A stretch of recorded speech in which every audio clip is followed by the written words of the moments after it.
أعوذ بالله من الشيطان الرجيم. بسم الله الرحمن الرحيم. السلام عليكم ورحمة الله وبركاته. إلى حضرة النبي المصطفى رسول الله صلى الله عليه وسلم وأهل الكرام لهم الفاتحة. أعوذ بالله من الشيطان الرجيم. بسم الله الرحمن الرحيم. الحمد لله رب العالمين الرحمن الرحيم مالك يوم الدين. إياك نعبد وإياك نستعين اهدنا الصراط المستقيم صراط الذين أنعمت عليهم غير المغضوب عليهم ولا الضالين آمين. الحمد لله وبه نستعين. أشهد أن لا إله إلا الله وحده لا شريك له وأشهد أن محمدا عبده ورسوله. نصلي ونسلم على هذا النبي الكريم سيدنا وحبيبنا ومولانا محمد الأمين وعلى آله وصحبه أجمعين.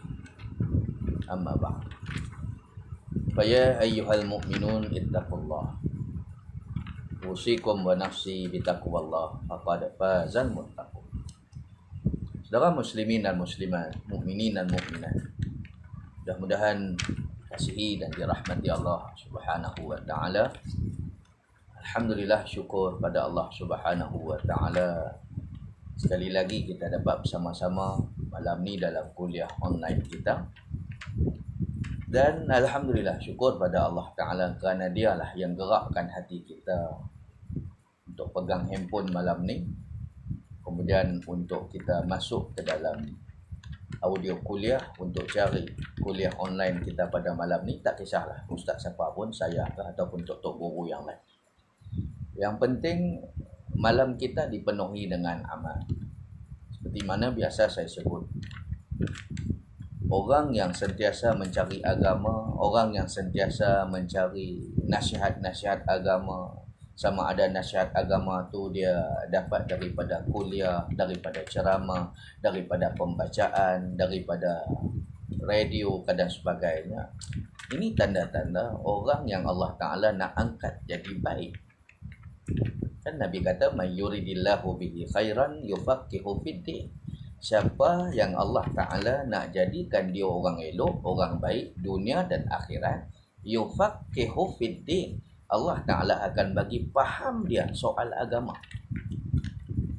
Macam mana dia faham agama? Maka Allah Subhanahu wa Ta'ala akan jentik hati dia, ketuk hati dia, buka hati dia untuk nak dengar nasihat-nasihat agama.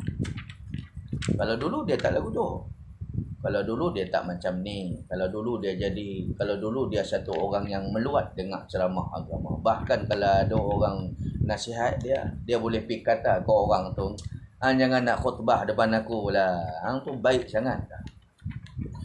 Dulu macam tu kan. Dulu hati kita kereh, hati kita kasar, hati kita ya Allah kematu. Pantang orang nasihat kita, kita melenting. Nasihat orang tu terpelanting balik semula. Ingat hang bagus sangat ke? Aku kenal lah hang siapa tu. Hang nak nasihat aku, hang bagus sangat, hang baik sangat. Dulu kita macam tu. Ataupun orang main nak nasihat kita, kuliah depan kita, tegur kita, tak usah duk ceramah depan aku dah. Bosan lah hang ni. Tapi hari ni kita pula yang sentiasa mencari nasihat-nasihat agama. Kita jadi bersalah kalau tak dengar satu hari. Kita jadi satu orang yang guilty conscious, satu orang yang nak buat apa? Cakap orang putih pandai, orang Melayu tak pandai. Jadi rasa bersalah. Kalau sebelum tidur ni tak dengar kuliah, rasa lain macam. Kan? Sebelum tutup mata ni kalau tak dengar majlis ilmu, lain rasa.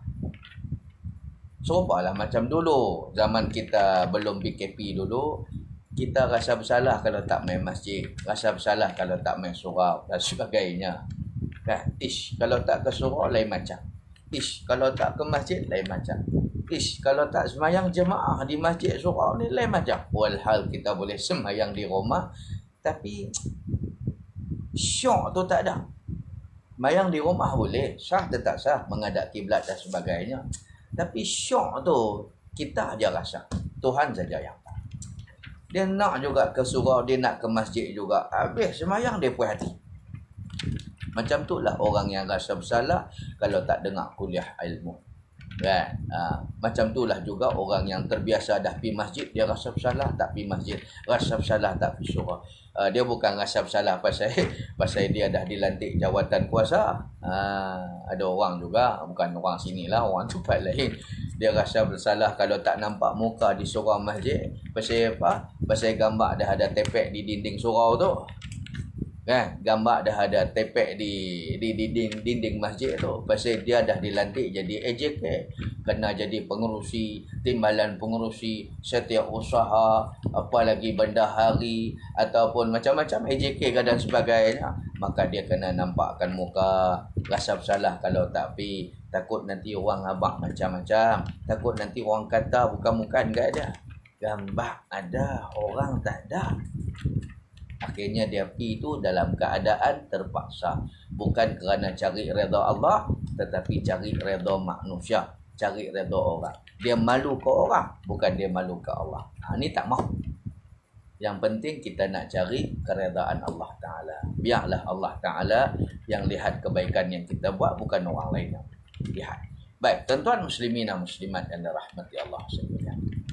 Jadi sebelum kita tunggu sahabat-sahabat kita yang mungkin baru selesai solat isyak berjemaah dengan anak dan isteri tadi, sementara kita tunggu mereka mai, mereka masuk, sebelum kita sambung kuliah kita, yakni menggunakan kitab Bahrul Mazi jilid yang ke-17, sambungan Asma' Yaumul Qiyamah, nama-nama hari kiamat.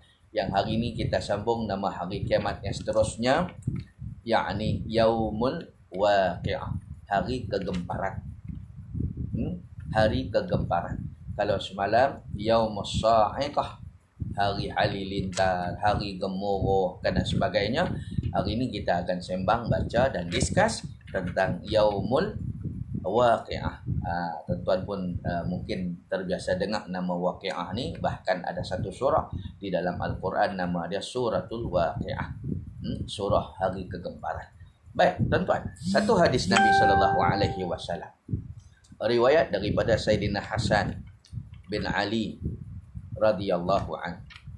Sayyidina Hasan bin Ali, maksudnya dia ni adalah cucu Rasulullah, anak kepada Sayyidina Ali karramallahu wajhah.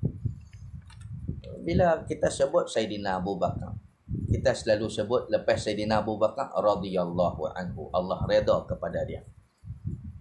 Mai pula Sayyidina Umar radhiyallahu anhu, Sayyidina Umar Al-Khattab radhiyallahu anhu, Allah redha kepada dia. Mai Sayyidina Osman bin Affan radhiyallahu anhu, tetap sama, Allah redha atas dia. Tapi mai Sayyidina Ali, dia ada satu gelar Nabi bagi. Sayyidina Ali bin Sayyidina Ali bin Abi Talib karramallahu wajhah. Sayyidina Ali bin Abi Talib karramallahu wajhah, maksudnya Allah muliakan wajah dia. Ini saja iklan kepada tuan-tuan untuk ilmu-ilmu yang kita boleh manfaatkan, ilmu sampingan. Pasal apa dia digelar karramallahu wajhah? Orang lain radhiyallahu anhu, radhiyallahu anhu, radhiyallahu anhu. Tiba-tiba Sayyidina Ali ni dia dapat satu gelaran special yang Nabi bagi kat dia. Apa dia maksud karramallahu wajhah? Allah muliakan wajah dia kerana dia salah satu orang sahabat Nabi yang daripada kecil, daripada budak-budak lagi, tak pernah sembah berhala. Sayyidina Ali ni sepupu Nabi, dan dia juga adalah antara sahabat Nabi yang awal masuk Islam. Jadi sebelum Islam, sebelum Nabi jadi Rasul, sebelum wahyu turun, di Makkah ni agama mereka agama yang menyembah berhala. Dan sahabat-sahabat Nabi pun sebelum ni ada yang sembah berhala zaman jahiliah mereka. Sayyidina Umar Al-Khattab ni penyembah berhala yang sangat tegar dulu. Itu zaman jahiliah mereka. Tapi yang kata Sayyidina Ali, walaupun Nabi belum jadi Muhammad, Nabi tak bawa lagi risalah Islam, Nama kata dia ni bukan setakat tak mau sembah berhala macam orang lain. Macam ayah dia, macam tok wan dia, macam pak-pak menakan dia yang lain, Abu Jahal, Abu Lahab dan sebagainya. Pandang muka berhala tu pun tak mau. Pandang muka tok pekong tu pun dia tak mau. Dia kata ni bukan Tuhan. Kalau Tuhan kenapa? Tak, Tuhan tak boleh dibentuk-bentuk. Tuhan tak boleh ditajisimkan. Tuhan tak boleh ada kita nampakkan anggota dia. Ini bukan Tuhan. Dia bila ada berhala depan dia, dia akan paling muka ke tempat lain. Ni yang Sayyidina Ali karamallahu wajhah. Oleh kerana muka dia benci menghadap berhala. Sebelum dia masuk Islam, dia dah ada benci dah dengan berhala-berhala ni. Maka Allah Ta'ala muliakan wajah dia dengan diberi gelaran karramallahu wajhah. Allah muliakan wajahnya. Hebat kan tuan-tuan muslimin dan muslimat dan rahmati Allah. Jadi hadis ni riwayat daripada Sayyidina Hasan, cucu Rasulullah, anak kepada Sayyidina Ali karramallahu wajhah, yang menikah dengan puteri Rasulullah sallallahu alaihi wasallam yang bernama Sayyidatina Fatimah binti Zahra bintu Rasulillah sallallahu alaihi wasallam. Yakni Sayyidatina Fatimah binti Az-Zahra bin Muhammad Rasulullah sallallahu alaihi wasallam. Dia menikah dengan Sayyidina Ali. Maka cucu Rasulullah ni Sayyidina Hasan bin Ali ni dia kata apa? Hafiztu min Rasulillah sallallahu alaihi wasallam.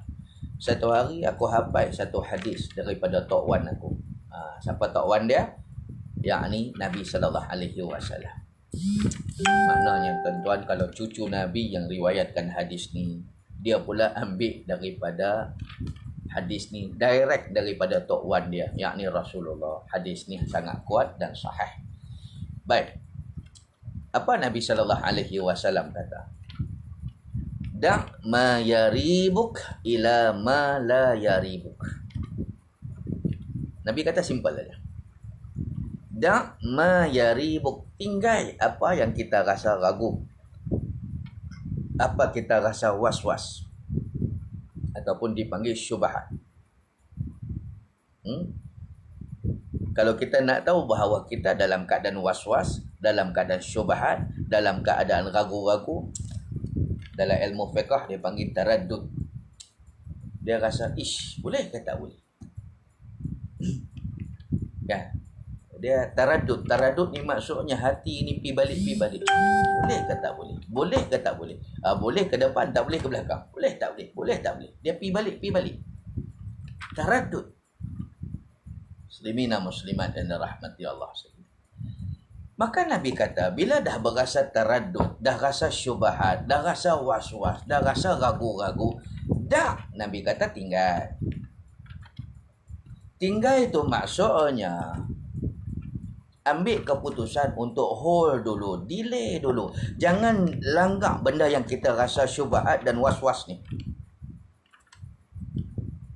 Sebab Nabi SAW kata, faman waqa'a fi syubhat waqa'a fil haram. Siapa duduk dalam keadaan syubhat. Apa tanda syubhat tadi? Taraddud. Rasa pi balik, rasa boleh ke tak boleh? Kalau tak boleh, ada orang buat. Tapi kalau buat kan ada pula orang larang. Pula. Nabi kata, faman waqa'a fi syubhat, siapa berada dalam syubhat, waqa'a fil haram. Anggaplah duduk dalam keadaan haram. Maksudnya apa? Ala sabilil ihtiyat. Kalau Imam Syafi'i dia selalu guna ayat ni. Ala sabilil ihtiyat, untuk langkah berjaga-jaga. Anggap haram sudah. Yang pertama, kita akan dapat pahala menjaga hukum. Yang kedua, pahala apa dia?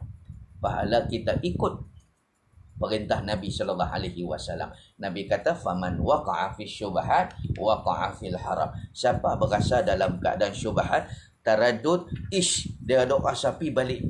Boleh ke tak boleh? Waqa'a fil haram. Anggap saja dah berada dalam keadaan haram.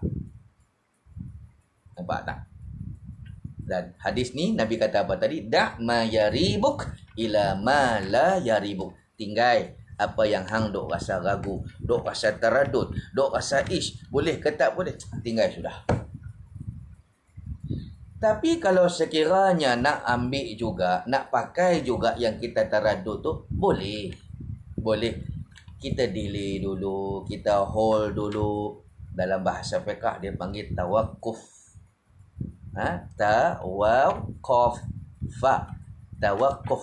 Daripada waqafa yuwafiqu. Maksudnya daripada pakatan waqafa yuwafiqu. Yuwaqifu. Sorry. Waqafa yuwaqifu. Baik, maksudnya kita berhenti sah. Sabar sah. Hold dulu for the second time. Kan? Relax sah. Dan dalam masa yang sama kita delay tu, kita tanyalah tok guru kita, ustaz kita. Jangan langgar dulu benda yang kita syubhat tu. Takut haram. Tapi kalau kita nak pakai juga, nak guna juga, nak ambil juga, boleh. Yang penting kita tawakuf dulu. Dalam tempoh tawakuf tu, dalam tempoh kita dalam tempoh kita hold tu, apa bahasa Melayu cakap orang putih reti, cakap Arab reti, Melayu apa dah? Dalam tempoh kita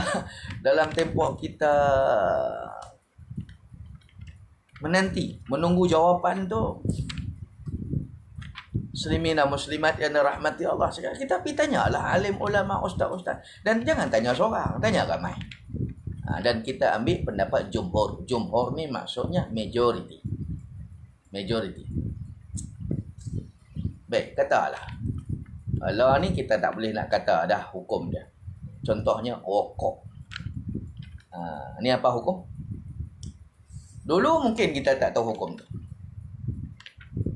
kan? Tetapi lah kita dah tak boleh dah kata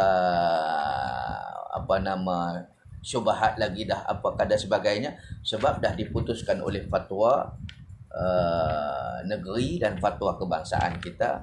Bahkan boleh kata majoriti negara-negara Arab, negara-negara Islam menghukumkan bahawa rokok adalah haram. Rokok adalah haram. Cuma haramnya itu didefinisikan, haramnya adalah dosa kecil, bukan dosa besar. Dosa kecil, dosa besar. Tapi ingat satu kaedah yang kata lain, yang lagi, as-saghair yuaddi ilal kabair. Dosa kecil kalau himpun banyak-banyak jadi dosa besar. Jadi hati-hatilah siapa yang merokok ni. Dia haram tapi dosa kecil. Tapi ialah kaedah fiqh kata as-saghair yuaddi ilal kabair. Dosa kecil kalau himpun banyak-banyak dia akan jadi dosa besar. Orang merokok mana ada sebatang dua, selagi mana tak habis batang dalam rokok tu, dalam kotak tu, rokok dalam kotak tu, selagi tu dia pulun. Jaga-jaga. Bila kita dah terlibat dengan dosa besar, silap hari bulan, kita dah digelar oleh Allah Ta'ala sebagai golongan al-fasiqun, orang yang fasik. Orang fasik yakni melakukan dosa besar dan mengekalkan dosa-dosa kecil. Tinggallah bang, kalau kita sayang diri kita sayang Allah, kita sayang Rasul, kita sayang anak, kita sayang isteri kita, tinggal. Kita takut satu, haram tu tetap haram, kan? Yang kedua, kita semayang dan kita jadi imam belakang anak bini kita. Dalam paru-paru kita penuh dengan rokok ni, asap rokok ni. Kalau rokok tu haram, bermaksudnya kita semayang dalam keadaan bawa benda haram. Ya, jangan marah saya ni ustaz ni kena habaq yang betul. Kalau jadi ustaz tapi tak boleh habaq benda yang betul, jangan jadi ustaz. Berhenti jadi ustaz, letak jawatan jadi ostrich. Tuan-tuan tahu ostrich tu apa? Tu burung unta, burung kasawari tu. Duk tengok orang buat jahat pun duk tengok saja, orang buat betul pun duk tengok saja. Ustaz tak lagu tu. Ustaz dia kena clear sama ada benda tu kita habaq, sama ada benda tu kita bercakap depan kawan kita, depan musuh kita, orang seronok dengar cakap kita, orang benci dengar cakap kita, kena habaq. Balighu anni walau ayah. Sampaikan apa yang kamu tahu walaupun satu ayat. Mungkin ada orang dia takut nak bercakap, takut dia punya viewers hilang, takut dia punya penonton lari, takut dia punya penyokong semua cabut. Takut dah. Kita pentingkan redha Allah, bukan redha orang. Kalau redha orang kita harap, kita tak boleh pahala. Orang tak boleh bagi pahala kepada kita. Yang boleh bagi pahala kepada kita adalah Allah Subhanahu wa taala. Nak dapat pahala Allah, kena dapat redha Allah Subhanahu wa taala dulu. Ya, tuan-tuan. Jadi rokok ni haram. Tapi kalaulah dulu sebelum adanya fatwa peringkat negeri, peringkat kebangsaan, jadi orang tertanya-tanya, rokok ni apa hukum? Rokok ni apa hukum? Kita pergi tanya 6 orang ustaz. 4 dua kata haram. La darara wa la dirar. Dia pergi bagi dalil lagi. Jangan mudaratkan orang lain, jangan mudaratkan diri sendiri, wala dirar, dan jangan mudaratkan orang lain. Haram. Dia main pula satu ayat Quran, innal mubazzirina kanu min ikhwani syayatin. Orang yang membazir ni adalah sahabat syaitan. Cukup kuat dia punya dalil. Bagi yang pergi tanya pula 2 orang ustaz lagi, 2 orang ustaz tu kata pula tak haram. Dia kalau haram tu, yang haram tu kalau rokok tu kita pergi buang, kita tak guna dia, membazir. Jadi rokok ni kita kena habiskanlah dia. Dia pergi kata macam tu. Dia tak haram, dia busuk mulut aja, macam makan petai aja dia makruh. Memanglah ustaz ni kata tak haram sebab dia pun kaki rokok tu, di poket dia ada Marlboro, di poket dia ada Dunhill 1 kotak. Dia siap minta lighter dengan kita lagi. Tuan-tuan. Baik. Jadi bila dalam keadaan macam ni, ada kata boleh, ada kata tak boleh. Ini yang dikatakan syubhat ataupun dikatakan taradud. Boleh ke tak boleh? So tuan-tuan, jangan langgak dulu. Kalau kita berada dalam keadaan syubhat, jangan langgak dulu, jangan guna dulu, jangan pakai dulu. Pastikan kita tawakuf dulu, kita delay dulu, sementara kita dapat jawapan yang konkret, jawapan yang munasabah, jawapan yang kita rasa clear untuk kita ikut. Ya, muslimin dan muslimat dan rahmati Allah Subhanahu wa taala. Katalah, okey, syubhat juga dia boleh berlaku di dalam pembelian. Kata tuan-tuan, kalau dah habis musim PKP inilah, kalau tuan-tuan nak pi macam saya di Kopeng ni, kalau saya nak pergi Kuala Lumpur, katalah kita singgah di RNR Tapah, ataupun saya singgah nak semayang Johor, jamak kasar apa semua, saya singgah di RNR Rawang, Selangor kan. Tiba-tiba on the way kita nak pergi ke surau tu, mai satu berada mana keadaan sebagainya, satu orang ni tiba-tiba dia tahan kita. Assalamualaikum tuan. Waalaikumsalam. Bang, saya tadi masa isi minyak tadi bang, masa saya semayang tadi, habis saya punya beg dompet orang curi bang. Dia kata habis tu ni saya ada handphone iPhone ni, saya tak ada duit dah lah ni bang, saya nak pergi ke Alostak ni, saya nak pergi Kedah, nak balik kampung ni lah ni, saya nak isi minyak, duit pun tak ada. Abang ambil lah handphone saya ni, bagi kat saya 300 je lah. Tu dia 300. Dia tunjuk kat kita iPhone. Siapa pakai iPhone lah ni, iPhone yang paling canggih, iPhone apa?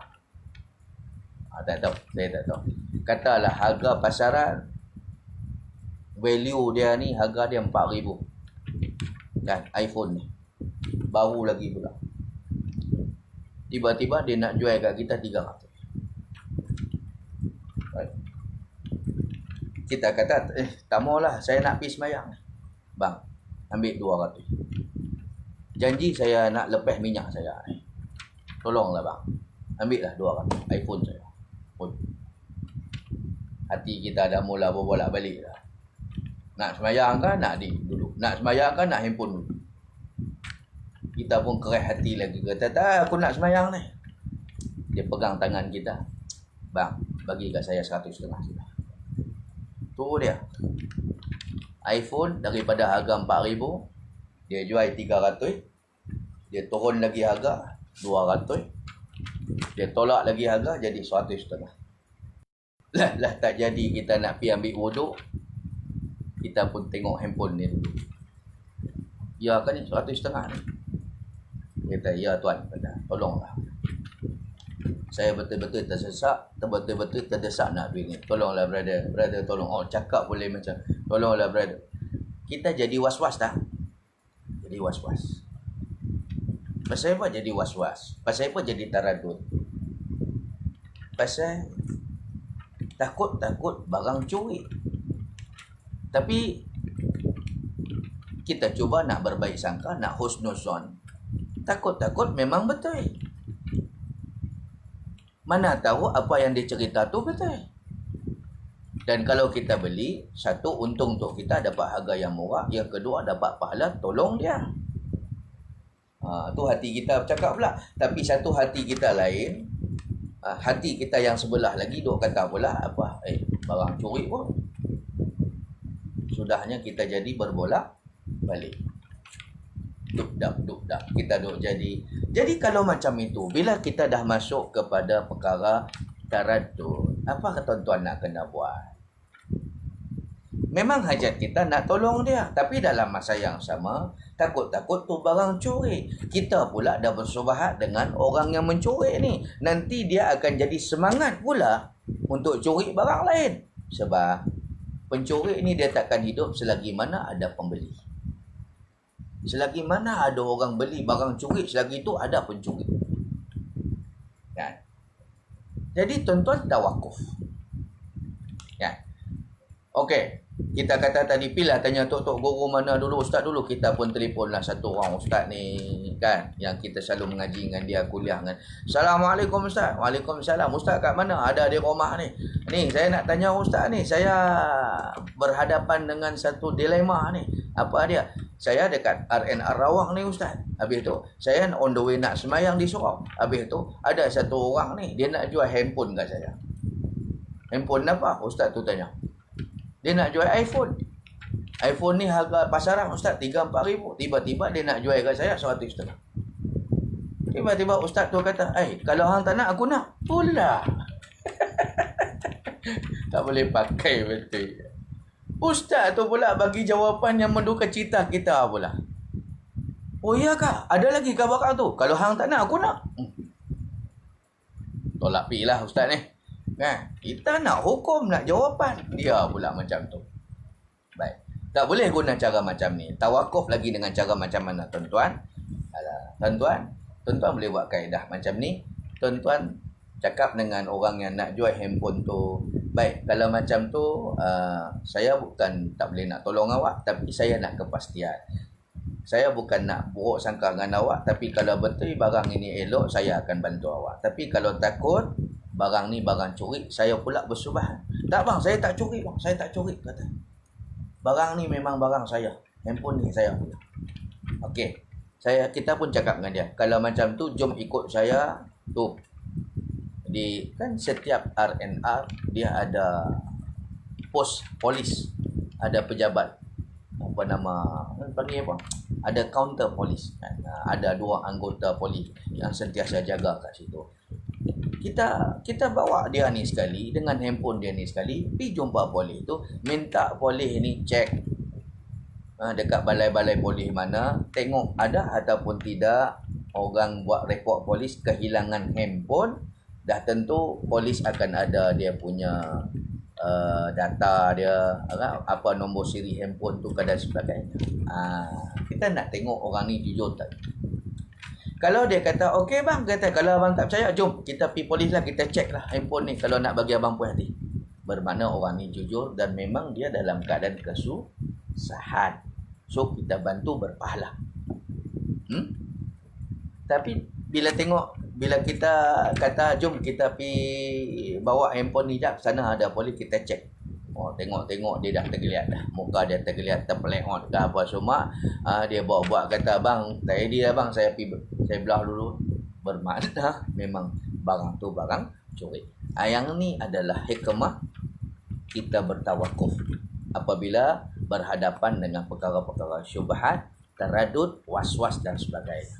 Dan macam-macam lah tuan-tuan. Apa nama, taradud ini, was-was ini, syubhat ini boleh berlaku dalam jual beli, boleh berlaku dalam makan minum. Ini biasa. Boleh berlaku dalam ibadah, kan? Boleh berlaku dalam macam-macam perkara. Yang penting kalau tuan-tuan berasa dalam keadaan taradud, dalam keadaan syubhat tu tadi, duk rasa pi balik, jangan langgar dulu. Sebab Nabi kata tadi apa? Faman waqa'a fi syubhat waqa'a fil haram. Siapa berada dalam keadaan syubhat, anggaplah berada dalam keadaan haram. Kita nak ambil keputusan tak mau pakai pun okey, sebab Nabi kata anggaplah dah jadi macam haram. Tapi kalau kita nak pakai juga pun okey, cuma dengan syarat kena ada tawakuf. Apa dia tawakuf tadi? Delay. Hold dulu. Jangan langgar dulu. Relax dulu. Tanya dulu tok guru, ustaz, alim ulama dan sebagainya. Baik. Fa inna sidaqata ma'ninatun wal kaziba ribatun. Nabi kata sesungguhnya kalau benda tu benda luluh di sisi syarak, agama kata okey. Dalam di sisi Allah Taala benda tu halal, tak ada masalah. Tama'ninatun, dia akan rasa tenang. Allah Ta'ala anugerahkan ketenangan kepada kita. Kalau benda yang kita buat itu halal di sisi agama, kalau benda yang kita ambil itu adalah lulus di sisi agama, rezeki itu halal, gaji itu halal, apa kita buat, contohnya apa tadi, kalau sekiranya kita beli handphone tu tadi dengan cara yang betul, tenang tu maitang Allah. Allah Ta'ala anugerahkan ketenangan. Itu sebab tuan-tuan, ada orang dia tanya kita, ustaz, saya semayang, puasa, tapi jiwa tak tenang saya. Saya nak semayang sebab saya nak tenang, tapi hidup saya tak tenang, sekabut ustaz. Dia kata jangan salahkan semayang tak salah. Kita kata jangan marah, jangan marah. Saya abang ni jangan marah. Mungkin ada rezeki yang tak halal masuk. Yang ni kena selesai dengan cara taubat nasuha, pulangkan balik rezeki yang tak halal tu. Kalau duit curi, pulangkan balik. Kalau hutang, bayar balik semula. Kalau rasuah, pulang atas jalan Allah, fi sabilillah. Maksudnya sedekahlah merata tempat. Ya Allah, bersihkanlah harta rasuah yang aku ambil. Dah kita terambil rasuah, kita nak pulang ke siapa? Kan? Jadi kita pulang atas jalan Allah. Bayar ke Baitul Mal ataupun pergi sendiri ke Mahat Tahfiz, pondok-pondok agama, masjid, surau dan sebagainya, sedekah. Kemudian dalam hati kata, ya Allah, bersihkan harta. Aku tahu aku ambil duit buruk dulu. Aku tahu. Kamu tahu ya Allah, aku ni dulu macam mana. Ya.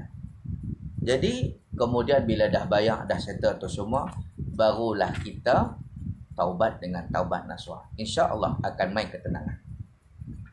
Jadi selagi tak buat macam tu, dia takkan tenang. Jadi jangan salahkan semayang. Kata saya semayang tapi tak tenang macam mana. Kata semayang ni bagi ketenangan, tak tenang pun. Jangan salahkan solat tu. Solat tak salah apa. Yang salah tu makanan-makanan kita ambil tu, tak cantik tu. Kita jadi baik lah. Dulu kita tak baik macam tu. Lah buku kita cantik, buku kita cantik, buku kita lawa. Buku kita yang dulu belum tentu cantik macam lah. Kita baru jadi baik 5 tahun. Jahat kita 50 tahun. Kan? Kita baru pick up agama ni baru umur 60, baru umur 55. 30 tahun dulu, 40 tahun dulu kita tak laku ni. Berapa banyak kita duk sapu sana, sapu sini.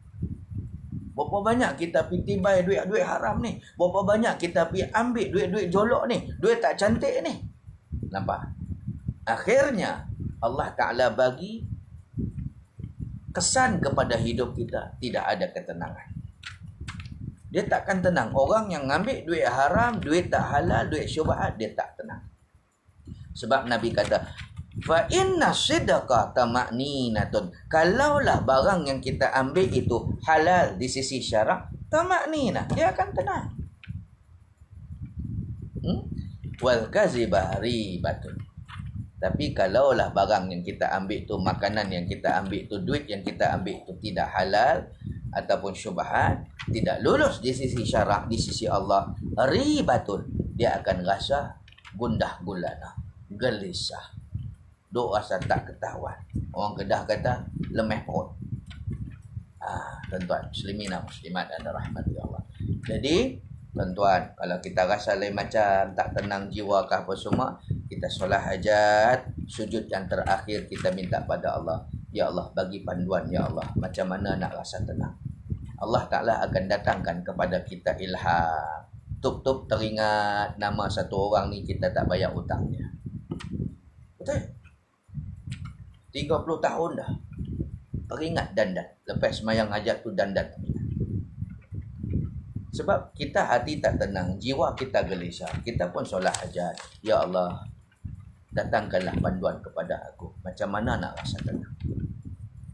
Sab sekali Allah Subhanahu wa taala bagi kepada kita ingatan.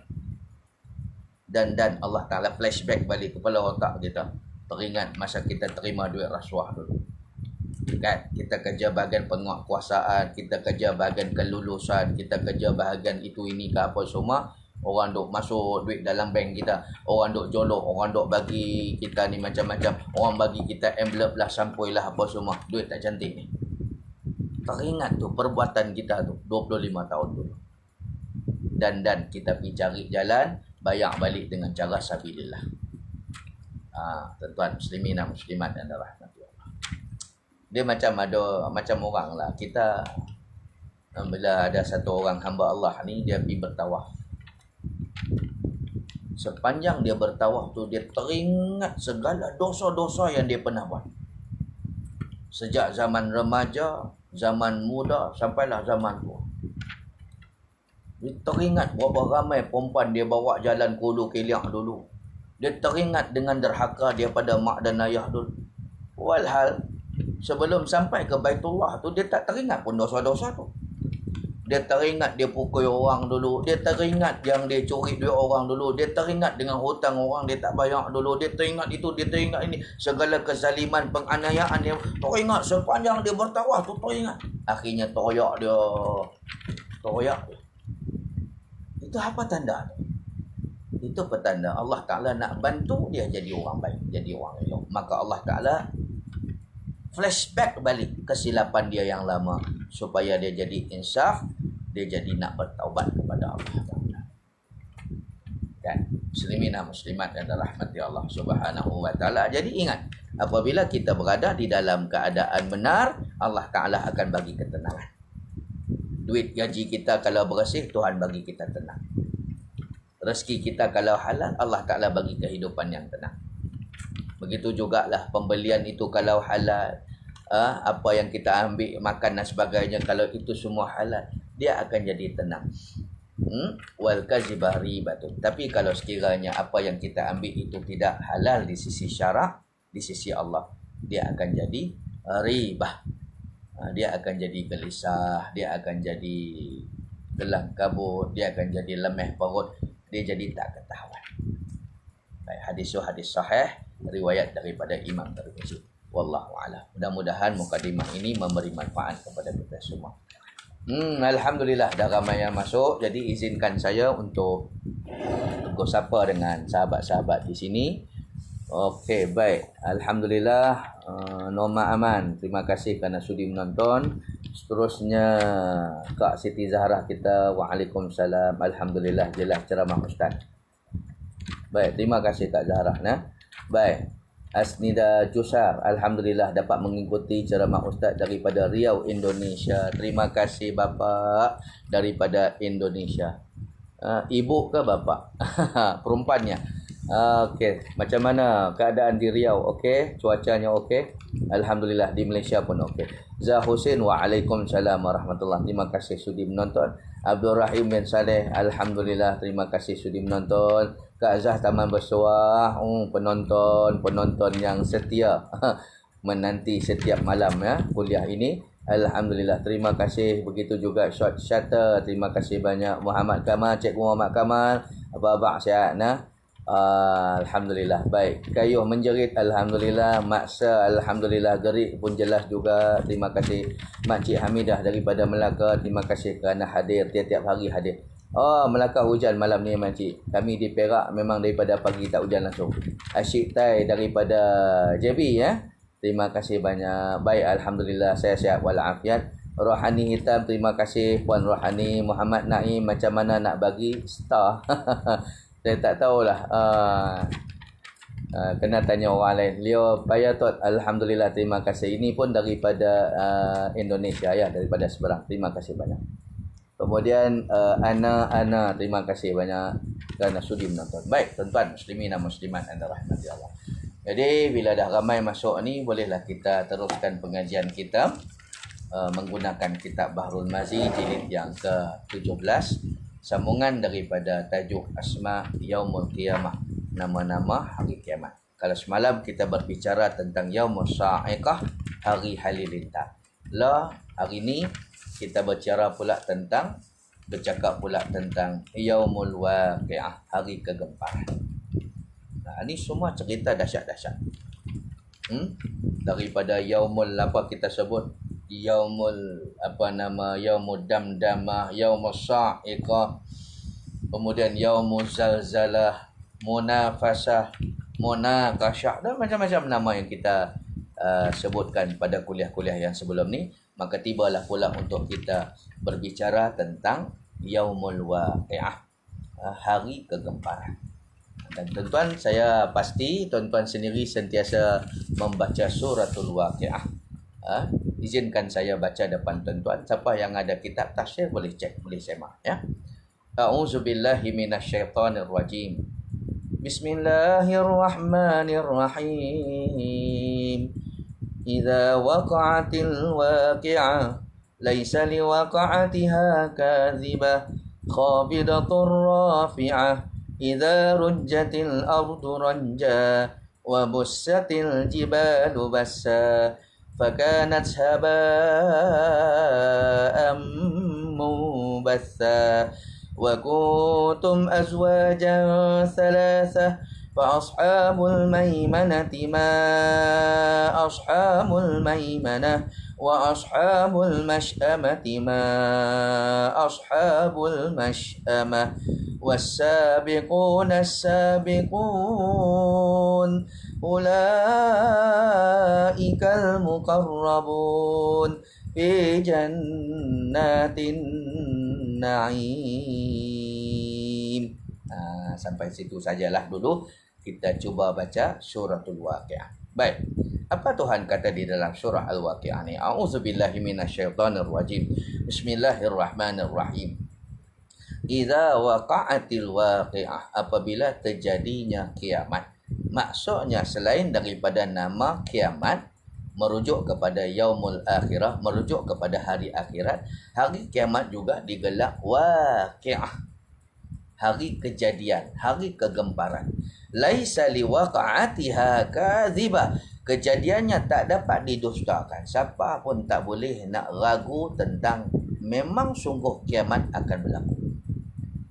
Cuma nak abah bahawa kiamat ni tahun bila wallahu a'lam. Wallahu a'lam bisawab.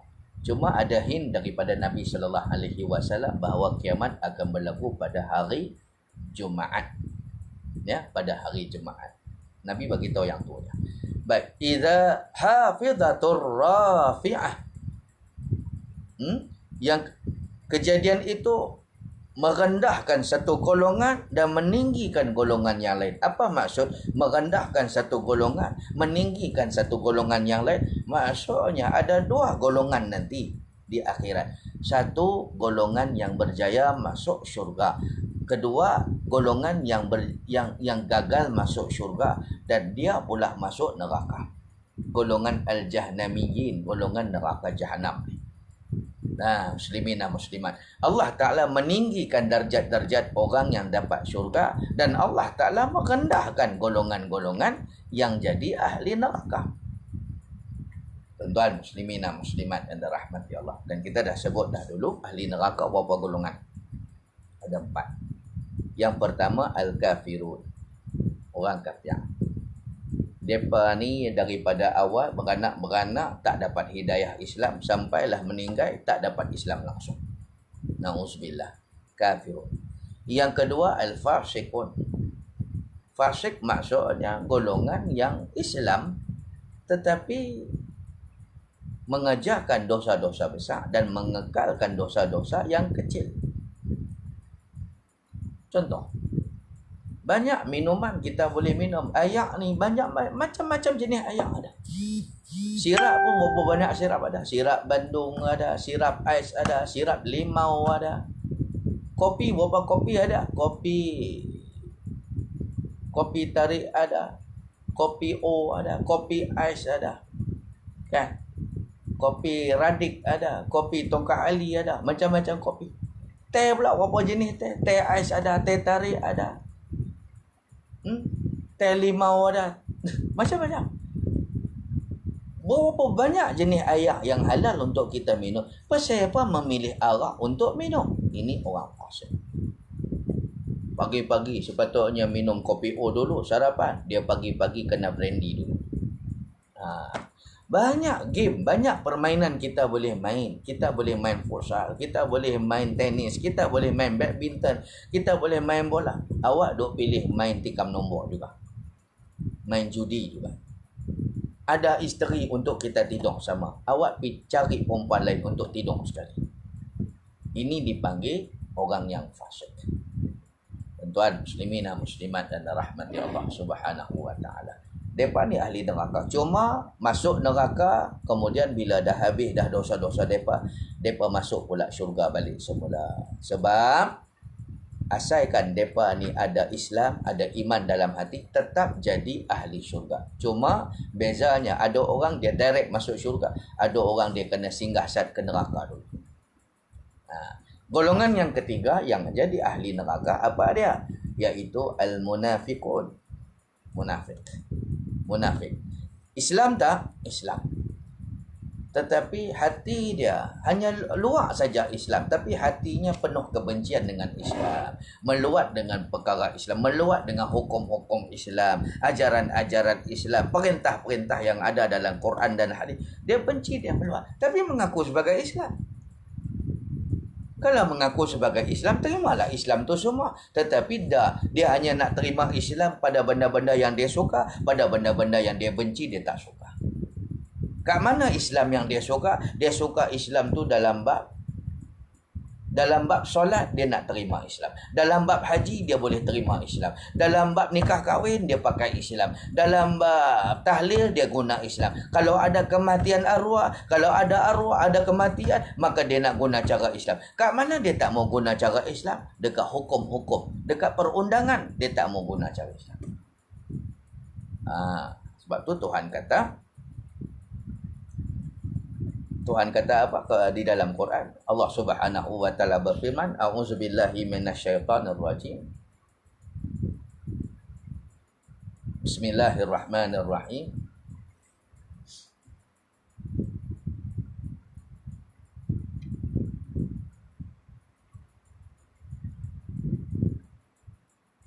Saya lupa permulaan ayat tu yang Allah Subhanahu wa taala kata di dalam ayat ni. Allah Taala kata, "Ta'alau ila ma anzalallah wa ila rasul ra'aital munafiqina yasudduna 'anka sududa." Nanti saya cek baliklah ayat tu. Tapi pertengahan ayat tu berbunyi, "Ta'alau ila ma anzalallah wa ila rasul ra'aital munafiqina yasudduna 'anka sududa." Apa dia? Kalau kamu cuba, wahai Muhammad, ajak golongan-golongan munafik ini, jom kita guna ayat Allah untuk berhukum. Jom kita guna hukum-hukum Allah Ta'ala. Apa yang Tuhan turun daripada Quran, apa yang Tuhan turunkan kepada Rasulnya, jom kita guna. Ra'aital munafiqina yasudduna 'anka sududa. Kamu akan lihat orang munafik lah yang akan mula-mula sekali halang pelaksanaan hukum-hukum Allah Ta'ala tu. Bukan orang kafir musyrikin, bukan orang Nasrani, bukan orang Yahudi, bukan orang kafirin, bukan orang siapa-siapa. Orang Islam yang digelar munafik lah yang akan jadi benteng pertama sekali untuk menghalang pelaksanaan hukum-hukum Allah Subhanahu wa taala. Muslimina muslimat dan rahmati Allah. Ini salah satu kita nak kenal ciri-ciri munafik. Bahkan disebut di dalam surah An-Nisa ayat 140, Allah Ta'ala kata apa? Innallaha jami'ul munafiqina wal kafirin fi jahannama jami'a. Sesungguhnya nanti di hari akhirat Allah Ta'ala akan longkokkan, kumpulkan, campurkan sekali orang yang munafik bersama dengan orang kafir fi jahannama jami'a. Duk sekali dalam lubang neraka jahanam sama-sama. Ya Rabbana. Orang kafir telah lah, patutlah mereka ni masuk ke dalam neraka. Ni orang munafik, ni Islam. Kenapa kena masuk neraka sekali? Sebab Allah Ta'ala benci dengan kelakuan mereka. Mereka lah yang suka gagalkan kerja-kerja Islam. Mereka lah yang selalu lewatkan agenda Islam. Mereka lah yang selalu memusnahkan gerak kerja Islam. Islam tu ada tangga, mereka pergi curi tangga Islam itu. Dah Islam tak boleh nak naik ke atas. Ada tangga elok, mereka runtuhkan tangga tu. Jalan tu lebar, mereka bagi sempit jalan-jalan Islam ni. Berliku perjalanan Islam tersebut. Macam-macam musibah, macam-macam pancaroba yang terpaksa diharungi oleh Islam tersebut. Kerana apa? Diganggu-gugat oleh puak-puak munafik. Islam tu jalan dia bersih, clear dah. Tiba-tiba puak munafik ni lah yang menabur pula paku tekan supaya orang Islam kalau berjalan dalam keadaan kesakitan. Ini kerja-kerja munafik. Bahkan di dalam surah An-Nisa ayat yang sama ataupun surah yang sama, surah An-Nisa, Tuhan kata innal munafiqina fid darkil asfali minan nar. Sesungguhnya munafik ni nanti letaknya di mana? Di dasar neraka jahanam Allah Ta'ala. Benci dan marahnya Allah Ta'ala kepada puak-puak munafik ini sehingga kan Tuhan labelkan mereka duduk di mana nanti? Asfali minan nar, paling rendah, paling bawah dasar api neraka jahanam Allah Subhanahu wa Ta'ala. Waliyahzubillah. Muslimina muslimat dan rahmati Allah Subhanahu wa Ta'ala. Baik, yang keempatnya golongan yang ahli neraka apa dia? Golongan subhat. Subhat. Kita bersubhat dengan dosa orang itu, dengan kemungkaran orang itu, dengan kemaksiatan, dengan kerosakan, dengan kefasadan yang dilakukan orang tersebut, dan kita reda dengan perbuatan mereka, maka kita berkongsi dosa dengan mereka. Contoh, ada penyamun, ada pencuri nak masuk rumah sebelah. Kita sergah dah pencuri tu, "Weh, hang buat apa ni?" Pencuri tu kata apa? Kawak ni kata apa? "Relax lah pakcik. Saya pakai macam ni, curi lah, takkan saya nak repair basikal." Loyak buruk punya kawan. Kita pun kata, nak masuk rumah dia ke? Rumah aku hang nak masuk tak sekali? Pakcik kalau bagi saya line clear, pakcik tak telefon siapa-siapa, saya tak kacau lah rumah pakcik. Kebetulan pula rumah sebelah tu musuh ketat kita. Kita duk biar pencuri tu masuk rumah orang. Tak apa, hang curilah sebanyak mungkin barang dia. Jangan masuk rumah aku sudah. Malam tu kita telah berkongsi dosa dengan dia. Lainlah kalau kita telefon polis, call 911, telefon siapa-siapa dan sebagainya supaya tangkap pencuri. Tapi kita duk biar kerosakan berlaku, kemungkaran berlaku. Itu petanda kita subhat tu. Ni yang kita takut tuan-tuan. Sebab ada di akhirat kelak nanti, ada golongan-golongan yang terkejut dengan dosa-dosa yang Allah Ta'ala tunjuk dekat dia. Sebab dia tak pernah buat dosa tu. Dia tak buat dosa tu, maka dia argument dengan Allah. Dia bantah, "Ya Allah, saya tak pernah buat dosa ni. Saya tak pernah buat benda ni. Kenapa pula ada dosa ni kat saya?" Tuhan kata, "Betul. Kamu tak pernah menghina hukum Allah Subhanahu wa Ta'ala." Dia dapat dosa hukum Allah Ta'ala lah. Hina hukum Allah, reject hukum Allah dan sebagainya. Kamu tak pernah tolak hukum Allah. Betul, kamu tak pernah hina hukum Allah. Tapi kamu bersekongkol, bersubhat dengan orang yang hina hukum Tuhan. Nampak tak? Dia dapat dosa bersubhat. Itu sebab Dulu saya ada baca surah Ibrahim ayat 21. Allah Ta'ala kata apa? Wa barazu lillahi jami'a. Faqala ad-du'afa'u lilladzina istakbaru inna kunna lakum taba'a. Fahal antum mughnuna 'anna min azabillahi min syai'. Qalu law hadana Allah la hadakum. Sawa'un 'alaina asabarna am ajazi'na am sabarna ma kunna ma lana wa ma lana min mahis. Sadaqallahul azim. Sadaqallahul azim. Baik, apa Allah Ta'ala kata di dalam surah Ibrahim ayat 21? Allah Ta'ala kata apa? Wa barazu lillahi jami'a. Apabila dikumpulkan semua manusia di padang mahsyar. Faqala du'afa'u lilladzina istakbaru. Berkatalah orang yang kena tipu. Du'afa ni orang yang lemah, tapi dimaksudkan oleh Ibnu Katsir di sini adalah sebagai depa yang tertipu. Tertipu kerana apa? Kerana telah mengikut pemimpin, ketua-ketua yang bawa depa ke jalan sesat. Depa dulu jadi pengikut kepada ketua yang menolak hukum Islam, yang menentang Islam, yang mempelecehkan hukum-hukum Allah Subhanahu wa taala. Disebut di sini lilladzina istakbaru bermaksud di sini dikatakan oleh Imam Ibnu Katsir dalam kitab dia Tafsir Ibnu Katsir, iaitu pemimpin yang sombong, yang menyombongkan diri kepada Allah, yang menolak hukum-hukum Allah. Maka du'afa yang dimaksudkan di sini, mereka yang tertipu, yang lemah ini. Faqala du'afa lil ladzina istakbaru. Berkatalah du'afa ini, iaitu golongan yang tertipu ini, lil ladzina istakbaru, kepada pemimpin yang sombong dan bongkak terhadap ayat Allah Subhanahu wa taala ini.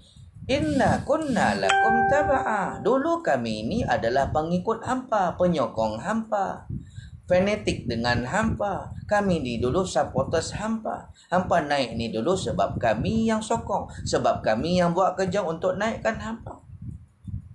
Nampak? Sebab mereka terkejut. Kenapa mereka jadi ahli neraka? Mereka semayang, mereka puasa, mereka zakat, mereka wakaf, mereka haji, mereka baca Quran. Sepatutnya jadi ahli syurga. Tuk-tuk tiba-tiba masuk neraka. Terkejut. Ini yang kita kata tadi, ada golongan yang terkejut. Kenapa dia dapat dosa yang dia tak pernah buat? Akhirnya Allah Ta'ala rakamkan dialog itu antara golongan yang tertipu dengan orang yang menipu mereka ni, yang menyebabkan mereka masuk neraka ni. Ada dialog antara mereka berdua, ada conversation antara mereka berdua di padang mahsyar. Inna kunna lakum taba'a. Kami di dulu penyokong hampa, pengikut hampa. Kami peminat fanatik hampa. Hampa naik dulu pasal kami lah. Kami lah yang tak maaf lah, ni bukan cerita politik ni. Kami lah dulu yang naikkan bendera hampa, gambar hampa, yang kena ketik nyamuk siang malam tak tidur, tak cukup tidur kerana hampa. Bekerja untuk naikkan hampa ni dulu. Nampak? Inna kunna lakum taba'a fahal antum mughnuna 'anna min azabillahi min syai'. La, boleh tak hampa tolong kami untuk lepaskan diri kami daripada azab Allah?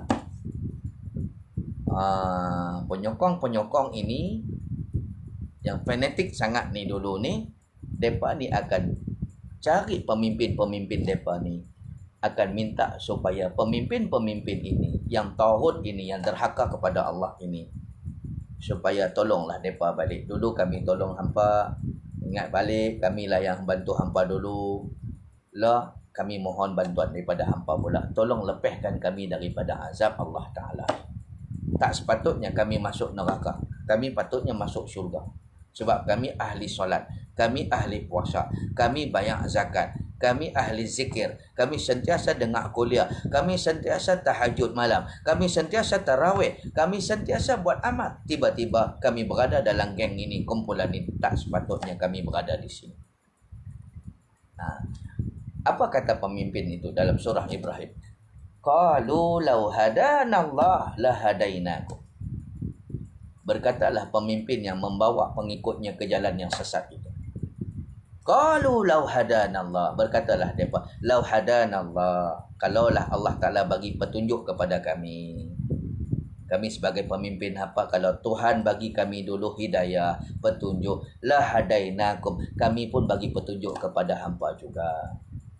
Maksudnya kalau kami pemimpin yang bagus, yang baik, hampa pun jadi pengikut yang baik. Hampa tahu kami adalah pemimpin yang bodoh, yang buruk, yang teruk, yang fasik, yang munafik, yang langgar hukum Tuhan, yang hina hukum Tuhan. Semua tu perangai kami dulu. Hampa tengok kan, kami dulu macam mana. Kami ni dulu golongan yang menentang Islam. Kami ni dulu tak suka hukum-hukum Islam. Kami ni dulu lah yang hina Nabi Muhammad, yang hina Quran, yang hina hukum-hukum Allah Ta'ala. Hampa tahu kami macam mana dulu kan. Hampa duk ikut kami juga lagu mana. Hampa duk ikut kami juga pasal apa. Sebab tu Nabi menggambarkan manusia di padang mahsyar ni tuan-tuan. Dia seumpama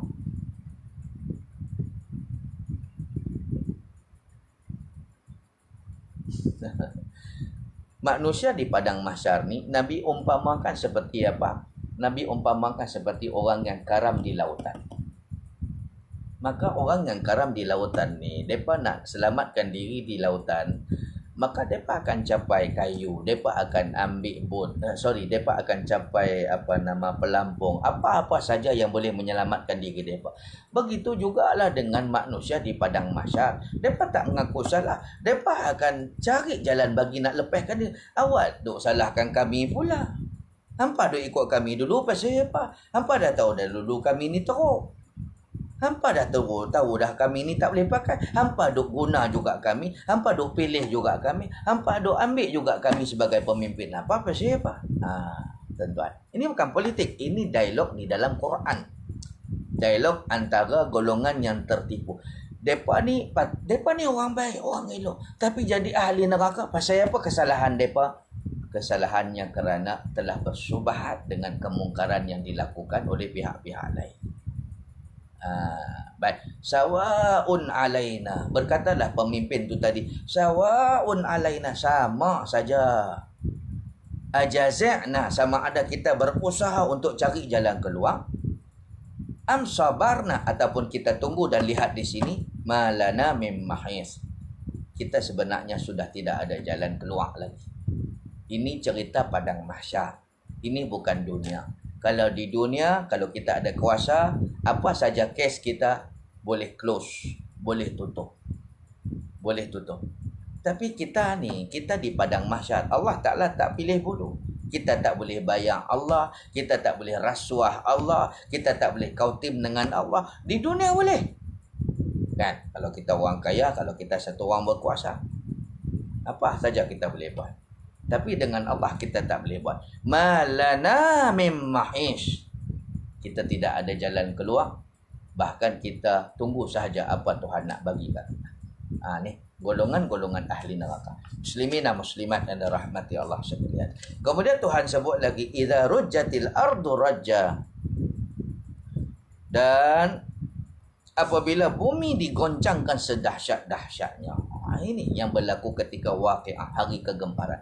Gempa tu kenapa? Kerana Allah Ta'ala buat perkara yang sangat-sangat dahsyat. Kita dah sebut di dalam surah An-Naba, Tuhan kata bagaimana Allah Subhanahu wa Ta'ala cabut segala bukit dan gunung tu. Sebelum cabut tu Allah Ta'ala bagi goncang-goncang habis dulu. Wasuyiratil jibal fakanat saraba. Allah Ta'ala terbangkan bukit dan langit. Allah Ta'ala terbangkan bukit dan gunung yang selama hari ni tak ada jadi masalah apa kat kita. Yang selama ini elok tertegak depan kita, terpacak hebat depan kita, gagah perkasa depan kita. Gunung Kinabalu, abang saja gunung apa? Gunung Tahan, Gunung Korbu, Gunung Everest, Gunung Fuji, gunung macam-macam ni. Semua tersegam hebat depan kita. Tiba-tiba Allah Ta'ala cabut buang habis. Dan kata Ibnu Katsir di dalam tafsirnya, cabut kemudian terawang-awangan di udara, dan depa ni antara bukit dengan gunung ini berlanggak pula sesama sendiri. Fakanat saraba, maka jadilah muka bumi ketika itu yang sudah tidak berbukit, yang sudah tidak bergunung. No more hills, no more mountains, akhirnya jadi saraba, jadi seperti hamparan permaidani, jadi lepiak, jadi flat lagu tu aja. Tapi bagaimana Allah Ta'ala cabut? Yang ni Tuhan sebut tadi. Wa bussatil jibalu bassa. Dan apabila bumi digoncangkan sedahsyat-dahsyatnya, bukit jadi bergegar. Lepas tu gempa bumi sana, gempa bumi berlaku di sini. Bukan setakat di, kalau macam kita ni sebut zalzalah, kita dah sebut dah dulu, yaumuz zalzalah, hari Allah Ta'ala goncang bumi kita. Goncangan yang berlaku, gempa yang berlaku di padang berlaku di akhirat tak sama macam gempa di bumi. Kalau gempa di bumi, dia berlaku sat-sat ataupun dia berlaku dalam tempoh yang lama. Berlaku di Indonesia.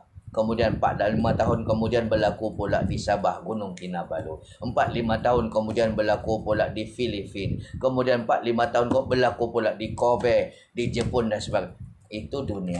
Akhirat akan berlaku zalzalah, akan berlakunya gempa. Kegemparan ini, gempa bumi itu berlaku dalam masa yang sama di setiap tempat.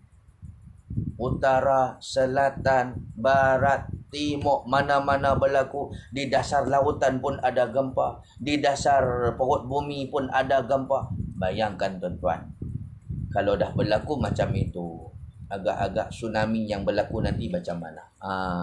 Ini yang dikatakan laut bergelojak, laut yang bergelombang. Nampak? Kita pun tak tahu berapa agak-agak skala Richter berlakunya gempa bumi ketika hari akhirat ini, sampai menyebabkan laut jadi gelembung, gelojak. Yang dimaksudkan laut jadi bergelojak, bergelembung itulah tsunami.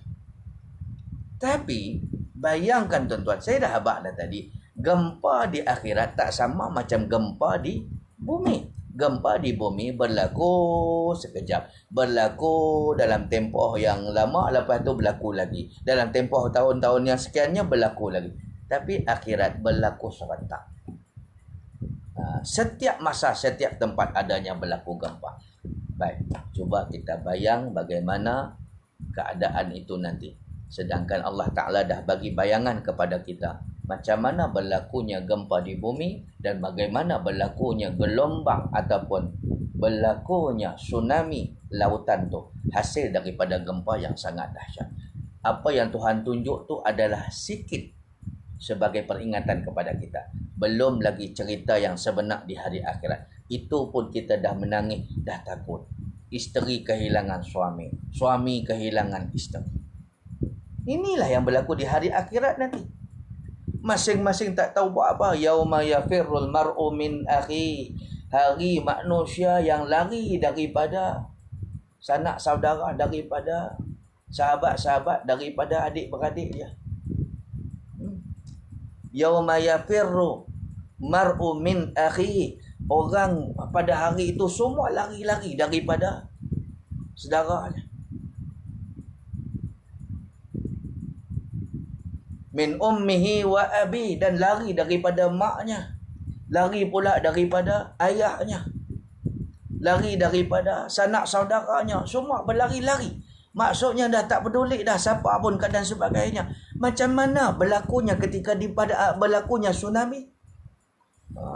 Di sini ada sahabat kita daripada Indonesia, mereka ada pengalaman menghadapi tsunami dulu. Maka mereka hanya fikir menyelamatkan diri sahaja daripada tsunami Allah Subhanahu wa Ta'ala yang berlaku di Aceh dulu, berlaku di tempat kita, di mana dulu Kuala Muda, berlaku di mana dulu Balik Pulau. Allah, saya cukup kasihan dengan mangsa-mangsa tsunami. Kan? Maka berlari-larilah mereka menyelamatkan diri, tak peduli dah mana anak mana, yang penting nak selamatkan diri. Bayangkan nanti di hari kiamat tuan-tuan, Allah Ta'ala kata apa? Yauma yafirrul mar'u min akhi. Hari di mana manusia lari-lari daripada melarikan diri. Maksudnya, mereka tak peduli dah dengan mana sahabat, mana dia punya saudara, mana mak, mana ayah, mana keluarga. Min ummihi wa abi, daripada maknya, daripada ayahnya, daripada keluarganya dan sebagainya. Subhanallah. Muslimin dan muslimat yang dirahmati Allah Subhanahu wa taala. Baik tuan-tuan, kemudian Allah Subhanahu wa taala kata lagi apa? Fakanat haba'an mumbassa, dan wa bussatil jibalu bassa, dan gunung-gunung dihancur luluhkan sehancur-hancurnya. Yang ni kita sebut tadi. Gunung ni Allah Taala bawa cabut, bukit ni Allah Taala bagi cabut semua, kemudian berawang-awangan di udara, kemudian berdentum sesama sendiri, berlanggak sesama sendiri, akhirnya hancur depa ni jadi sodak, jadi serabut, jadi debu. Akhirnya langsung tidak kelihatan dah gunung dan bukit itu di muka bumi kita. Fakanat saraba, seperti hamparan permainan ini. Wa fakanat haba'an mumbassa, dan maka jadilah ia debu yang berterbangan. Nampak betul tak saya sebut tadi? Apabila bukit dengan gunung itu Tuhan bagi cabut, kemudian berlanggak sesama sendiri, akhirnya menjadi serodak, jadi serabut, jadi debu dan sebagainya. Kemudian Allah Ta'ala kata lagi, fakuntum azwajan salasah, maka dan kamu menjadi 3 golongan di hari kiamat nanti. Fa ashabul maimanati ma ashabul maimanah, yaitu golongan kanan. Alangkah mulianya golongan kanan itu yang pertama. Wa ashabul masy'amati ma ashabul masy'amah, dan golongan yang kiri, alangkah sengsaranya golongan yang kiri itu golongan yang kedua. Kemudian Tuhan sebut lagi, was-sabiqun as-sabiqun, dan orang yang paling dahulu beriman, mereka lah yang paling dahulu masuk syurga. Sadaqallahul azim. Baik, maksudnya ada 3 golongan di sini yang Tuhan sebut tadi. Wa kuntum azwajan salasah, kamu nanti di padang mahsyar ada 3 golongan. Yang pertama, fa ashabul maimanati ma ashabul maiman. Allah Ta'ala kata apa? Yaitu golongan yang kanan, alangkah mulianya golongan kanan itu. Golongan kanan maksudnya depa yang terima kitab depa daripada arah kanan. Kita dah sebut dah hari itu kan, di dalam surah apa nama Allah Subhanahu wa taala kata apa? Wa amma man utiya kitabahu bi yamin, fa amma man utiya kitabahu bi yamini fasawfa yuhasabu hisaban yasira. Adapun orang yang diberi kitab belah kanan, itu simbolik dia orang bagus, dia orang elok, hidup dia penuh dengan amal, dengan pahala. Fasawfa yuhasabu hisaban yasira, dia ni akan dihisap secara mudah. Allah Ta'ala tanya lebih kurang, Allah Ta'ala tanya simple-simple. Siapa yang ditanya dengan mudah itu petanda bahawa dia ahli syurga. Wa yanqalibu ila ahlihi masrura. Setelah habis Allah Ta'ala hisab, wa yanqalibu ila ahlihi masrura, dia akan dipulangkan oleh Allah Ta'ala kepada keluarganya di dalam syurga nanti, masrura, dalam keadaan happy ending, dalam keadaan sangat-sangat gembira. Bahkan di dalam hadis, siapa-siapa yang masuk syurga dulu, kalau kita orang soleh, orang yang beramal, orang yang beriman, kita boleh request dengan Allah Subhanahu wa Ta'ala. Kita nak masuk dengan isteri kita pun boleh, nak masuk dengan anak kita pun boleh. Janji kita amalan bagus. Kita nak masuk syurga, kita dah dapat masuk syurga, isteri dan anak-anak sangkut lagi di neraka.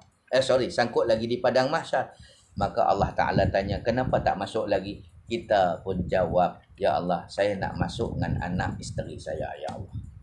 Nak masuk dengan isteri saya, dialah yang jaga saya, dia yang taat pada saya. Saya nak masuk dengan mereka ni.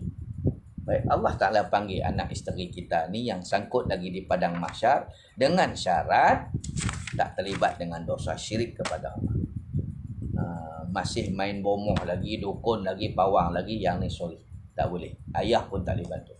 Ataupun kalau sekiranya isteri kita lebih beramal berbanding kita, dia lebih salihah, dialah yang kita hanya semayang biasa, semayang wajib, dia semayang sunat. Pukul 9 pagi, pukul 8.30 pagi dia semayang sunat duha, kita semayang subuh, lepas subuh kita tidur lah. Dia dah pukul 8.30 dia mengaji Isat, lepas semayang subuh dia mengaji Isat, sementara nak tunggu duha, Kemudian dah masuk waktu duha, dia pun sembahyang sunat duha. Dia lebih beramal daripada kita. Kita hanya puasa wajib bulan Ramadan. Dia sambung dengan 6 bulan Syawal, 6 hari di bulan Syawal, dan dia pun puasa sunat Khamis dengan Isnin dengan Khamis. Dia lebih beramal daripada kita. Maknanya dia ni lebih salihah berbanding kita. Jadi dia ni boleh masuk syurga sekali dengan kita. Dia boleh request dengan Allah, ya Allah, saya nak masuk dengan suami saya. Kan? Itu kalau dia nak bagilah. Kalau dia tak nak, dia pun dia punya hak. Dia kata apa? Ya Allah, saya nak masuk seorang aja. Dengan anak-anak aja saya nak masuk. Laki saya ni biar dia pergi minta dengan bini muda dia. Dia geram dengan laki dia ni sampai hari kiamat. Dia tak ada lah, tuan-tuan, seluruh aja. Itu yang sembang aja. Jadi nak kata apa? Nak kata bahawa isteri kita kalau lebih salihah berbanding kita, dia boleh mohon kepada Allah nak masuk syurga dengan kita, dengan anak-anak. Tapi kalau dua laki bini, tak guna apa. Suami tak semayang, isteri tak semayang, isteri tak pakai tudung, suami pula beratuk tikam nombok. Kan? Senang-senang boleh nampak dia ni beratuk di kedai nombok ekor tu. Allahu Akbar. Dengan minum arak ke apa semua, macam lah ni lah. Bila kerajaan kata nak kerahkan hukuman bagi peminum arak yang memandu secara mabuk dan sebagainya, mereka bising, mereka marah. Ini tak peri kemanusiaan. Ini hukuman yang tidak ada nilai-nilai kemanusiaan. Hai. Hang minum nak kerah, tapi hukuman nak ringan. Hukuman nak lembut. Dia kata, ada pula kita ni kan selalu sebut Bismillahirrahmanirrahim. Tuan-tuan tahu siapa yang cakap tu kan? Kita ni kan selalu sebut nak makan baca Bismillahirrahmanirrahim dengan nama Allah yang Maha Pemurah lagi Maha Penyayang. Kenapa ketika mana kita nak hukum orang, kita tak penyayang sungguh? La ilaha illallah, dia boleh kona tang tu. Ingat tuan-tuan, ini pemikiran liberalisme. Liberal. Mereka ni bercakap agama tetapi tak gunakan wahyu, tak bersandarkan, tak berdalilkan Quran dan hadis, tapi hanya guna kepala otak, ikut logik akal. Bagi orang yang berilmu, alhamdulillah, tak terlibat ataupun tak terpengaruh dengan dakyah-dakyah ni. Tapi yang jadi masalah kepada mereka yang jahil. Mereka yang jahil ni akan mudah terpesona dan terperangkap. Kan? Muslimin dan muslimat dan rahmati Allah Subhanahu wa taala. Jadi kemudian Allah Subhanahu wa taala kata pula, wa amma man utiya kitabahu wara'a zahri fasawfa yad'u thubura wa yanqalibu ila ahlihi masrura. Adapun orang yang diberi kitabnya belah kiri, belakang kiri dia, fasawfa yad'u thubura, dia akan teroyak, dia akan bertempik, dia akan melolong, terpekik. Pasal apa? Dia tahu dah kalau dia dapat kitab belah kiri, itu petanda dia ahli nar, dia ahli neraka. Fasawfa yad'u thubura, maka teroyak tempiklah dia. Masa tu nak keluar dah air mata darah sekalipun tak guna. Wa yasla sa'ira, terus Allah Taala sembamkan depa ni ke neraka Allah Subhanahu wa taala. Wasabiquna sabiqun. Adapun Nabi sallallahu Allah Subhanahu wa taala kata apa? Dan orang-orang yang paling dahulu beriman, merekalah yang paling dahulu akan masuk syurga.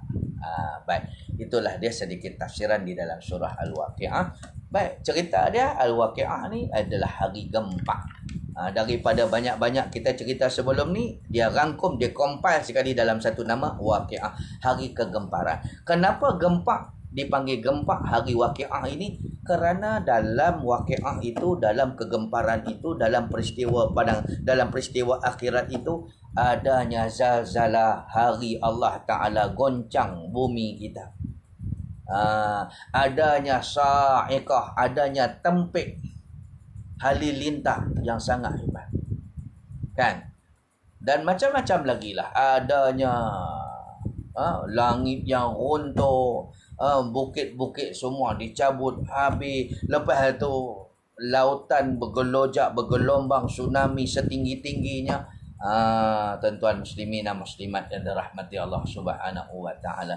Inilah antara perkara-perkara yang termasuk sekali di dalam Yaumul Waqiah ataupun hari kegemparan.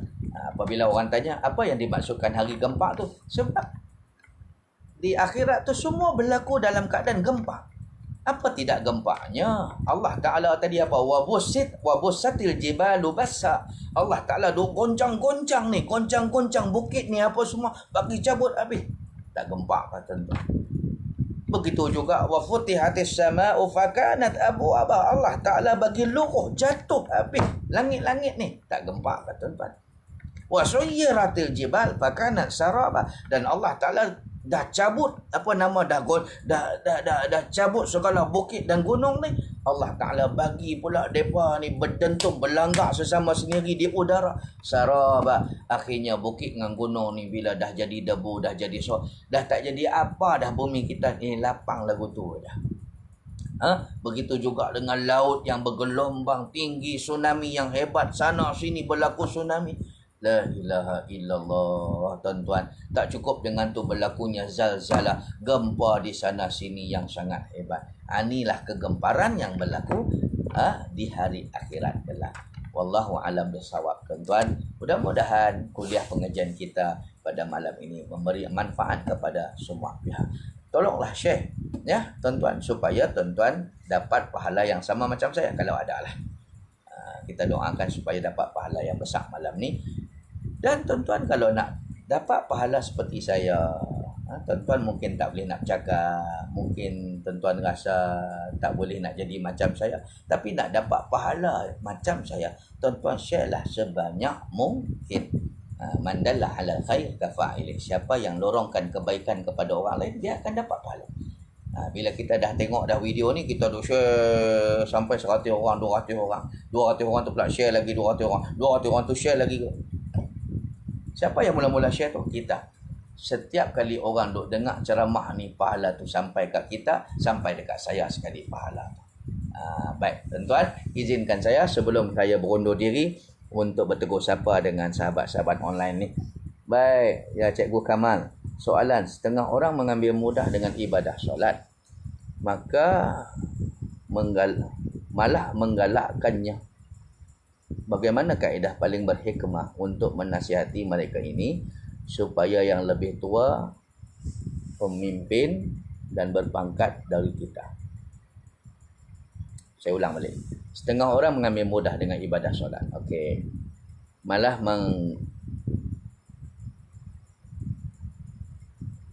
mengekalkannya ke menggalakkannya? Mengekalkannya. Bagaimana kaedah paling berhikmah untuk nasihatkan mereka ini, terutama yang lebih tua, pemimpin pangkat daripada kita?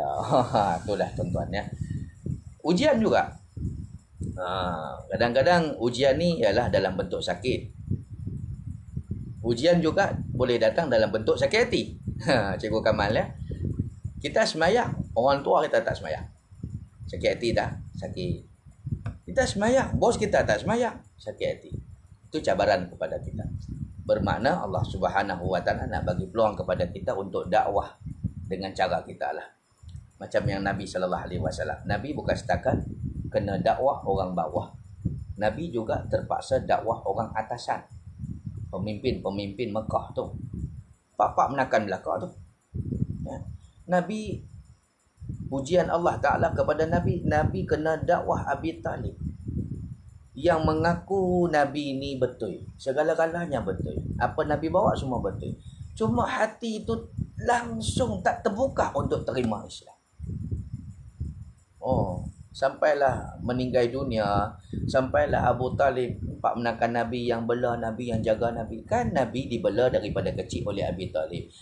Bila meninggalnya Aminah, umur Nabi 2 tahun meninggal Aminah, Nabi dibela pula oleh Abdul Muttalib. Abdul Muttalib meninggal, Nabi dibela sampai besar oleh siapa? Pak menakan dia, Abi Talib. Nabi duduk dalam rumah Abi Talib. Tiba-tiba sampailah Nabi Talib ni nazak, dia tak mau terima juga Islam. Sampai Nabi rayu kepada Abi Talib, ya ammi qul la ilaha illallah. wahai ammi, wahai pak saudara aku, sebutlah kalimah la ilaha illallah, masuklah dalam Islam. Apa yang susah sangat nak terima Islam ni? Pakcik dah nampak dah kebaikan saya, dah nampak dah. Bahkan Abi Talib ni sayang dia kepada Nabi melebihi daripada anak-anak. Dia kalau dia balik daripada pekan, dia tapau makanan, roti dengan susu dan sebagainya. Anak-anak ni berebut nak ambil makanan di tangan Abu Talib ni. Abu Talib kata, hampa jangan usik makanan ni selagi mana Muhammad tak sentuh dulu. Ya'rifunahu kama ya'rifuna abna'ahum. Pemimpin Quraisy ini kenai Nabi Muhammad seperti mana mereka kenai anak-anak mereka sendiri. Baiknya Nabi Muhammad. Tapi nak buat macam mana, tak terbuka hati. Ini ujian yang didatangkan oleh Allah Ta'ala kepada Nabi Muhammad SAW. Jadi, kerja kita apabila melihat orang yang atas daripada kita, orang tua kita, katalah tak sembahyang. Pak mentua kita tak sembahyang. Pemimpin kita tak sembahyang. Soalannya Ustaz, bila saya tegur orang tua saya, dia marah saya. Sampai bergaduh Ustaz. Bergaduh saya dengan orang tua saya. Sampai tak bertegur siapa, mak ayah, sampai ayah saya tak mau tegur saya sebab saya tegur dia kenapa tak sembahyang. Allahu Akbar. Nampak? Ada yang sahabat kita ni menangis. Macam mana Ustaz? Saya ni anak, saya ni kaki surau, kaki masjid. Dia muazzin di masjid tu. Budak lagi lah. Habis kuliah Isyak, lepas Isyak dia jumpa saya. Macam mana nak buat Ustaz? Mak saya tak mau sembahyang. Jenuh dah, puas dah saya suruh dia sembahyang. Tak mau sembahyang. Sedangkan anak dia ni sembahyang. Dan kalau cakap pasal sembahyang dengan dia, mesti bergaduh. Berdosa tak saya Ustaz sebagai anak lukakan hati mak kerana menyuruh dia sembahyang? Oh dek, kerana saya suruh dia sembahyang tu dia sakit hati dengan kita. Suruh aku sembahyang ni, hang siapa? Hang tahu tak, hang cakap dengan aku ni mak hang tau. Oh. Saya kata tak berdosa. Kalau kita cakap, kalau kita suruh mak kita sembahyang, ayah kita sembahyang, tiba-tiba ayah kita marah kat kita, mak kita marah kat kita, adakah kita dianggap derhaka? Tidak derhaka, sebab kita menyuruh perkara yang disuruh oleh Allah, ataupun kita menyuruh mereka ni ikut perintah Allah. Ikut perintah Allah. Cuma gaya bahasa kena anak, tetap anak dengan ayah. Bukan bahasa kita macam orang bawahan. Ayah tak semayang ke apa nak jadi? Tak boleh.